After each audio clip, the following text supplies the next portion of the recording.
In this secret struggle video, we're going to talk about the comparisons trap, two different lifestyles, and the temptation to compare all the time. Mm-hmm. So, you go ahead, start. Okay. I have, for the last 30 years, been a professional. When I say professional, it's what I did to earn a living, a professional gospel singer. I traveled around the world doing concerts, and that's what I did. Joy, on the other hand, you... Well, for 18 years of my life, I was a missionary in Haiti, and I ran a not-for-profit organization. Right. Uh-huh. That built schools and churches. Oh, yes, but I just wondered where we're going here. All right, where I'm going is two different lifestyles. I'm following. So the two of us... Oh, okay, I see. So the two of us get married. I gotcha. We get married, and... See, this is not scripted. No, it's... Well, you know, it's funny, as we're talking, I'm trying to make lead-ins and not try to crack jokes, because my natural tendency is to crack jokes. So, but I'm not going to crack jokes. I'm very serious. Yes, right? So go ahead. So when Joyce started traveling with me on the road, it was different than her being a missionary. It was two totally different extremes. Right. Two totally different extremes. So I'm going to a different place every other day. I'm going to places where, you know, you'll never see anybody again. I'll never possibly. I may see them again in another couple of years. If but possibly you won't. Possibly, but you know, they're putting us up in very fine hotels.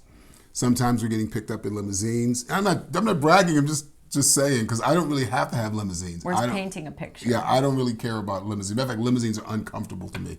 They sit too low. It's lights, camera, action. It's people who are famous. It's people who want autographs and take selfies and pictures and stuff. Meanwhile, in Joy's world, Joy is working with people who are, you want me to tell or you tell? You go right ahead. People are working with people who are the poorest people in the Western Hemisphere. Many of them have been. Thank God, I hope there's some changes that are coming.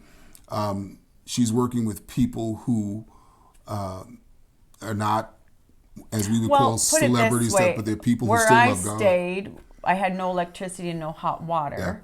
Yeah. So we're painting a picture of the extremes. Right. I would walk to villages, my legs would be bit up with ant bites and eaten by mosquitoes and all these inconveniences. Whereas he was, maybe an easier way to say it would be, you were very pampered, and I had no Pampers.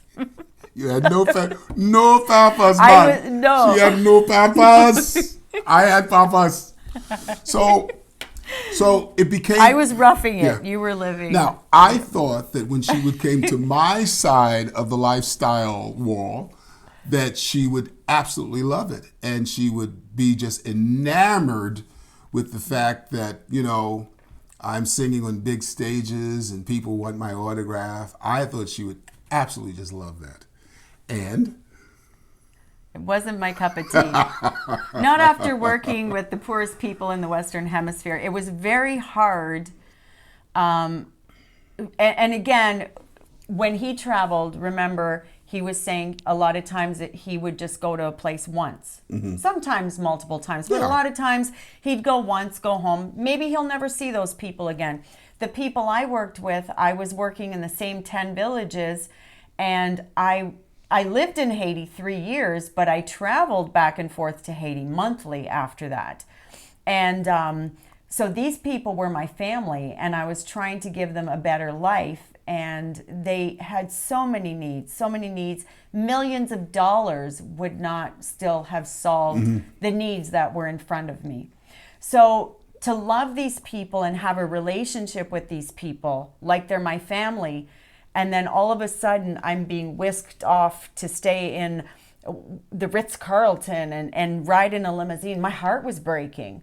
And it was such extremes. My heart, a lot of times I'd be sitting in a service or in a fancy hotel somewhere in the world. My heart was literally breaking and crushed, thinking, nobody needs this amount of money to live, you know. And I'm like, this family I know just needs a little tiny house built. their babies are sleeping on the floor. And don't get me wrong, a lot was done, but in Haiti, when it's so poor, I could build, which we did. We built a lot of houses, schools. Because how much would a house cost at that time to build? Well, just to give people understanding. $4,000. Right, and you right. can Not build $100,000, so not $200,000. Many houses were built, but the Right. amount of people in Haiti, you've got 9 million people in poverty at that time. So it's like there's always a need, and you love these people. It was really hard for me to be the guilt, the all the emotions I had. It was really hard. Right. And I always would be sitting in church thinking, I'm going to run back to Haiti. But I also knew in my heart, the way things had played out, that God had also released me. And I knew God released me because I needed to give the people their wings to fly too, which that had happened. And they had the capability to run things on their own. That's how I structured it. That was my vision, so that they could grow stronger too. So I knew God was in it, but it was very difficult transition. Well, I think the thing is that you weren't used to, and for lack of a better word, but let's say so, you weren't used to the celebrity church lifestyle. That whole Not at all. So I thought that she was minimizing my ministry because I'm not into celebrity either. I mean, we both like nice things. I've owned Mercedes in the past. I've owned Expeditions. I had 6,000 square foot homes.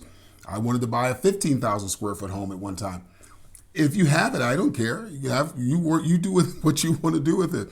At this season of life, I don't care about having a 20,000 square foot home. I don't care about spending all of my money on the most expensive cars. A Bentley will get me there just as well as a Ford or whatever. But if you want to buy it and you got the money, go ahead and do it. The point I'm making is that God groomed her to work with people who were not wealthy people. God put me in a position, and I believe it was God who did it, put me in a position where I continued to rise in the music industry. I made records. I was in Christian television, that kind of thing, and it placed me on a platform that I never asked for it. I really didn't feel like I was good enough, but he did it.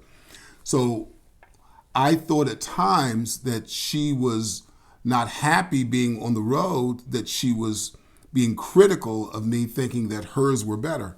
Neither one is better. You can have a prideful poor person. You can have a prideful wealthy person. You can have a grateful poor person. You can have a grateful wealthy person. But the conflict became because of the perceptions that I thought that, she thought because she was a missionary that she was a better Christian, that her ministry was more effective than my ministry. That's what you thought. Right. That's what I thought. Yeah. That's not what I thought. Yeah, that's what I thought you thought. Right. That's what I thought you thought. Yeah. You thought I thought. Yeah. And that was a secret struggle. That was a struggle that we had that didn't become. It was no longer a secret with each other. Right. You just now hear of the secret. Because we had a lot of issues with that. So it's almost like if one couple, only went to high school and the other one got a PhD, does that make one better than the other? No, everybody has different callings in their life, and everybody has. Just because I like, I'll even go as far as to say, when I say different lifestyles, I'll even go as far as to say that, I thought that, and I know this sounds weird, it sounds funny, I thought that as a white person, that you would only buy the best of everything, that you would only buy expensive things. And I came to find out. The first time I took you to a yard sale? She go to yard sales and thrift shops. I'm like, white people go to yard sales and thrift shops? And we go to places where there was these. I remember, she was taking me, I would drop her off. She'd go hunting, then she'd get back in the car, and I'd see all these white people driving down the street of these big houses, and some of them was driving up in big, fancy, expensive cars looking for a $10 table. I couldn't believe it. I would just, really? If I had, what? I had no idea white people did stuff like that. You introduced me to a whole new world. So, Are you going to tell them about the comparison of the videos? Yeah, I'll do that. Okay. All right. about different lifestyles. All right. So one of the things that I did with Joy in the early days, we were dating at the time. we were dating, and where she had come from was a church, Just a small church. a very small church, et cetera, et cetera. And then I show her some videos of mine on YouTube. In a big choir. And it was an amazing church. choir with great sound, huge church. Then I showed her, video And you of went me like singing. this. Can I tell what you did? What? You went, this is my life. And this is your life. Right. Now, I thought when I did that, so I showed her the video, her life. Of his a big video. life and Then my I showed little her life. mine of singing on 18,000 people. So, and I honestly thought you were going to go, wow, and I'm going to be part of that And too. what happened? It backfired. And what happened that night? We had a big I fight. broke up with you. Oh, you broke up with me. That's right, you did. I Don't broke wanna up talk with about you. it. I don't want to talk about it. I broke. I honestly thought. He thought he's trying to impress me. I thought she was going to go like, wow, and that's going to be my life too. That's going to be awesome, And she broke up with me, and I'm thinking, what? What is wrong with her? But you got me back. Yeah. Fast forward. I begged. I The cried. other comparison thing isn't just about that, but also you could be a couple and you could be comparing your marriage to other couples. Mm-hmm. What other couples do, how they do their relationship. That can be good. Maybe you can get some good ideas, but also you can one spouse could become very unsatisfied in the relationship and think, well, that couple does it. Everybody's doing it. Why can't we do it? Well, you've got to do what works for your marriage. Right. And there are a lot of comparisons, like, even the way a woman keeps a house. Maybe a guy's comparing her. He starts comparing her.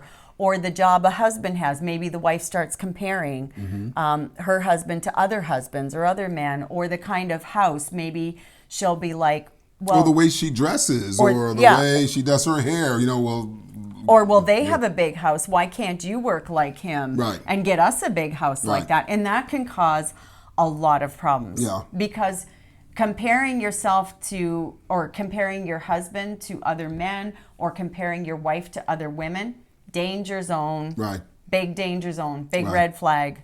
So I guess what we're saying is that when it comes to comparisons, there's going to be differences. Mm-hmm. Differences of, like we've said, in some of our previous things, we are from different places, different cities, but now we create our own culture. We create our own culture. I don't have to compare you to how mama cooked and how mama did this and that. If you're going to discuss things, you don't bring up comparisons. And don't bring other people in Right. to the discussion. Right. This is about your marriage. Right. And things will go a whole lot smoother. Yeah. If you do that. So, stop the comparison trap. right. And just enjoy each other. Enjoy yourself. Enjoy yourself. Enjoy yourself with me. Other husbands don't sing like that. Enjoy yourself with me. You better stop the movie. Stop it. I'm keep singing.